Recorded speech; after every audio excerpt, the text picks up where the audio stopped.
So as some of you have noticed, Jesus starts off today's gospel with a real zinger. Whoever comes to me and does not hate father and mother, wife and children, brothers and sisters, yes, even life itself, cannot be my disciple, he says. Holy cannoli, lectionary people, way to come out of the gate swinging. From there we go into the next section, which feels proverbial.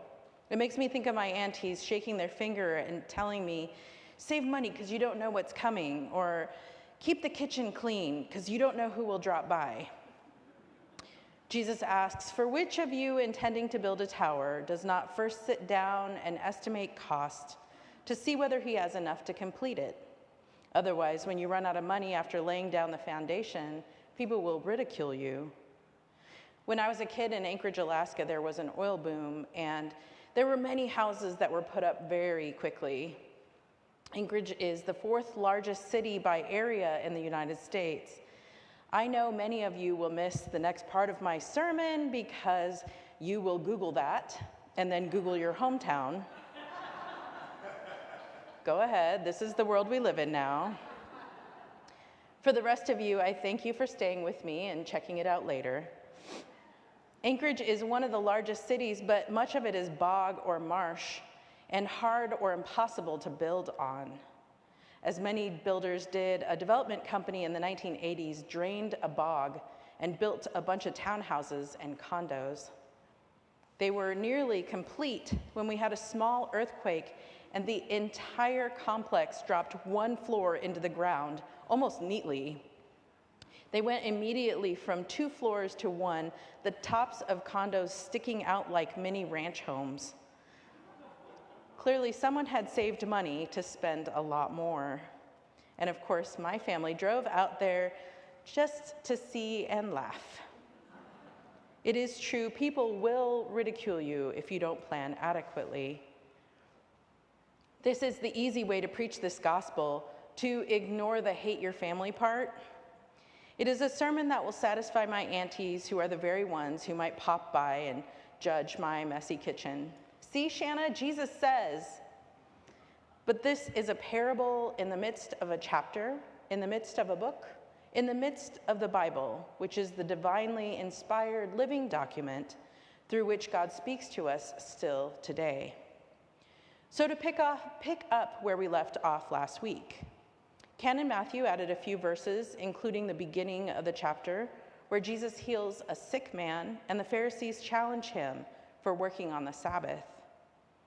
The man is sick on the Sabbath, so Jesus heals him on the Sabbath. It is not about law, but about compassion. Then Jesus talks about how we need to be humble and take the lowest seat, so that the host of the party can move us to the better one. If we take the best one, the host may have to awkwardly move us to the lesser seat to make room for someone more important. Jesus is calling out the Pharisees, who believed they were the greatest because they followed all the rules. As he does so many times, Jesus says, the law isn't everything. We should be living into God's call for us and not simply shooting for semantic accuracy. The next parable, which was left out of our lectionary, is the Great Feast, where a man invites all of his friends to a banquet. But when the time comes, they make excuses and stand him up. So the man sends his servants to gather anyone who will come to eat. And when they gather as many as they can find, there is still room for more. And then we land on verse 25. Now large crowds were traveling with him, and he turned and said to them, whoever comes to me and does not hate father and mother, wife and children, brothers and sisters, yes, and even life itself, cannot be my disciple. Whoever does not carry the cross and follow me cannot be my disciple. Compassion, humbleness, love, abundance, and then this, hate your mom and dad? Although, as an aside, this verse feels made for the teenage me. Hate your mother and father? If you say so, Jesus. Anyway, it's easy to cut up a book and take a line or phrase to focus on, We preachers do it all the time, often with good reason. But if you're going to read just one sentence of today's gospel, the one to go to is the last one.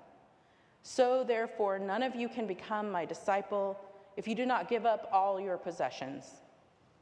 This is Jesus' point. Give up all the things that distract you from God, from loving your neighbor, from doing the right thing, from being the best person that you can be. Some years ago, the Lending Tree had this great commercial that really stuck with me. It starts with a man and his family, and he says, "I've got a great family." Then it changes to him in this beautiful living room, and he's smiling as he says, "I have a 4-bedroom house in a great community." Then he's driving with the window rolled down, and he says, "Like my car? It's new." And then he whispers to the camera, "I even belong to the local golf club." "How do I do it?" he smilingly asks the camera. "I'm in debt up to my eyeballs." He has all the trappings of the best life. It is the life that capitalism pushes us toward. The prosperity gospel will give it a B. Work harder for that A.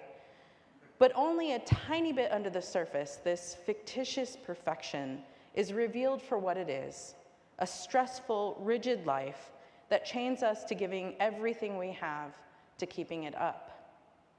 It's not everyone's life in so many ways, but the Lending Tree commercial is effective because there's some truth in it.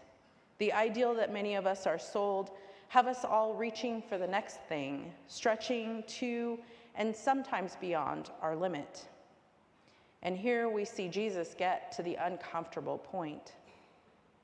This manacle to possessions, the car, the house, the property that we didn't plan correctly for, it distracts us from the gospel. It keeps us focused on possessions and relationships, the ones we have and the ones we could get, and not oneness with God. It muddies the waters. In another part of the Bible, we call these idols, the things we worship instead of God. Still others sin, that which we put between us and God. Idols or sins mix up our purpose so that something so obvious as healing someone who is ill is wrong. It puffs up our egos so that we feel confident taking the best seat.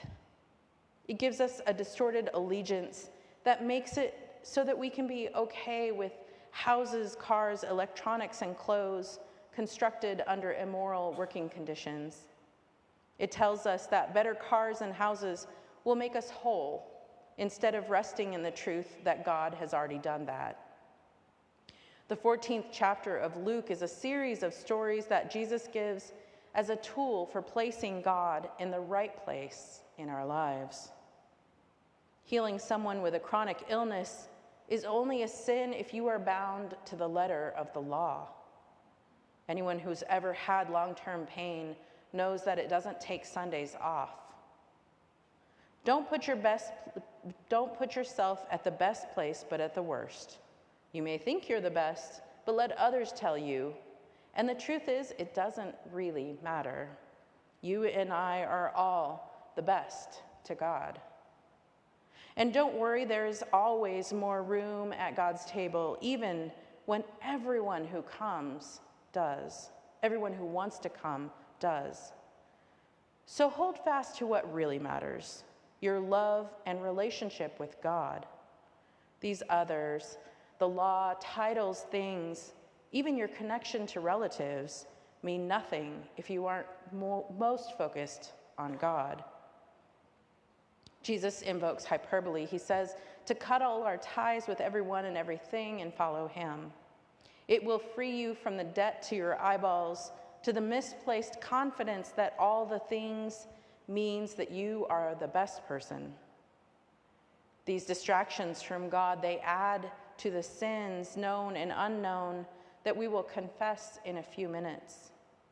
When we are in debt to our eyeballs, it is hard to focus on anything but working and making money so that we can survive and get to the next thing.